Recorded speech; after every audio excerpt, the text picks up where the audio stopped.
Moradabad road स्थित Ambedkar park में अखिल भारतीय अंबेडकर युवक संघ की एक बैठक कर बाबा साहब को याद करते हुए महापरिनिर्वाण दिवस मनाया गया।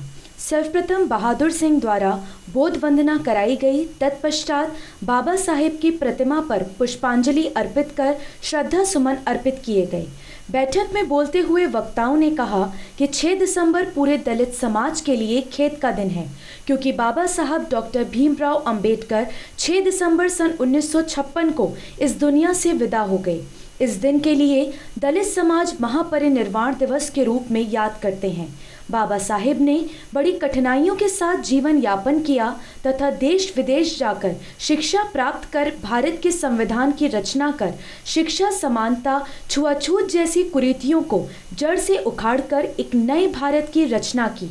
बाबा साहेब ने 3 मूल मंत्र दिए: शिक्षित बनो, संगठित रहो, संघर्ष करो।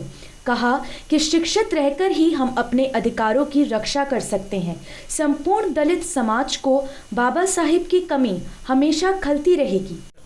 दिसंबर का दिन है और आज के दिन ही बाबा साहब भीमराव अंबेडकर खुदा को प्यारे हुए थे और आज का दिन देश के नहीं बल्कि पूरी दुनिया में बाबा साहब को याद करते हुए मनाया जाता है। डॉक्टर साहब सिर्फ कानून को बनाने वाले ही नहीं थे, संविधान की रचना करने वाले ही नहीं थे, बल्कि वो देश के करोड़ों दलितों, शोषितों को आज़ाद कराने वाले भी माने जाते हैं। क्योंकि आप ही ने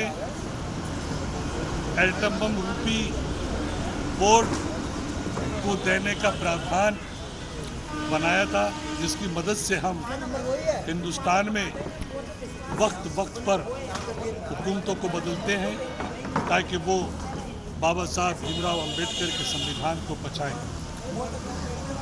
बाबा साहब भीमराव अंबेडकर की वजह से ही उनके पद चिन्हों पर चलते हुए मान्यवर काशीराम जी ने भी इस देश के लोगों को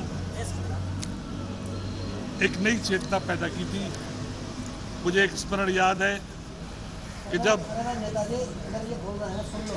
देश के राष्ट्रपति के.आर. नारायण थे तो काशीराम जी से मिलने गए थे राष्ट्रपति भवन में। जब राष्ट्रपति भवन मिलने गए तो जब वो चलने को हुए तो के.आर. नारायण जी उनके साथ थे। काफ़ी दूर तक उनको ले गए। प्रोटोकॉल के हिसाब से राष्ट्रपति सिर्फ हाथ मिला करके विदा कर देता है, लेकिन प्रोटोकॉल को तोड़ते हुए मान्यवर काशीराम को के.आर. नारायण गेट कम से कम आधा किलोमीटर पैदल चल के छोड़ने जाते हैं। तो काशीराम जी डॉक्टर भीमराव अंबेडकर सबसे बड़ा अनुयायी थे जिन्होंने उनके कारवां को आगे बढ़ाया। वो कहते हैं कि के.आर. नारायण जी आप जाइए, आप राष्ट्रपति हैं, अब जाइए, काशीराम तो चला जाएगा। तो के.आर. नारायण जो कि बाबा साहब भीमराव अंबेडकर पक्के अनुयायी थे, वो कहते हैं कि काशीराम जी, के.आर. नारायण की जगह दूसरा राष्ट्रपति आ जाएगा, दूसरा राष्ट्रपति बन जाएगा, कोई और दलित आएगा बन जाएगा, लेकिन अगर काशीराम नहीं रहा तो दूसरा काशीराम पैदा नहीं होगा। ये सिर्फ और सिर्फ डॉक्टर भीमराव अंबेडकर की दी हुई सोच की वजह से। बैठक में डॉक्टर जगतपाल सिंह, डॉक्टर कुंवर सिंह, कृषि पंडित रघुपत सिंह राम, अवतार सिंह, आज़ाद रत्नाकर, राजेंद्र सहदेव, लाल सिंह, गौतम सियाराम, चंद्रकेश, मोहम्मद अकील, प्रधान पृथ्वी सिंह आज़ाद, बहादुर सिंह, मनवीर सिंह, मुनेन्द्र सिंह, हरिशंकर, अरविंद प्रताप सिंह, संजय बौद्ध गौतम, अशोक कुमार, अजय कुमार, राम सेवक Bharti, Wajid Hussain Ansari, doctor Om Prakash, KP. Singh, Raja Babu, Rohtash Kumar, run Singh Bharti आदि मौजूद रहे। 6 दिसंबर 2020 को अखिल भारतीय अंबेडकर युवक संघ अंबेडकर पार्क बिलारी में बाबा साहब का महापरिनिर्वाण दिवस के रूप में पुष्पांजलि अर्पित की गई और बाबा साहब ने इस देश का संविधान बनाया। और संविधान ही नहीं, बाबा साहब ने हम लोगों को पढ़ने लिखने का, शिक्षित बनने का, IAS PCS बनने का अधिकार हम लोगों को दिया।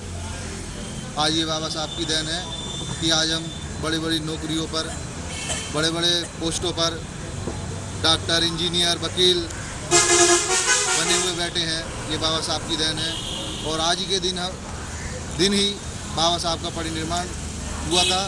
और आज पूरा देश ही नहीं, विदेश भी इस शोक में है कि ये सब कैसे हो गया।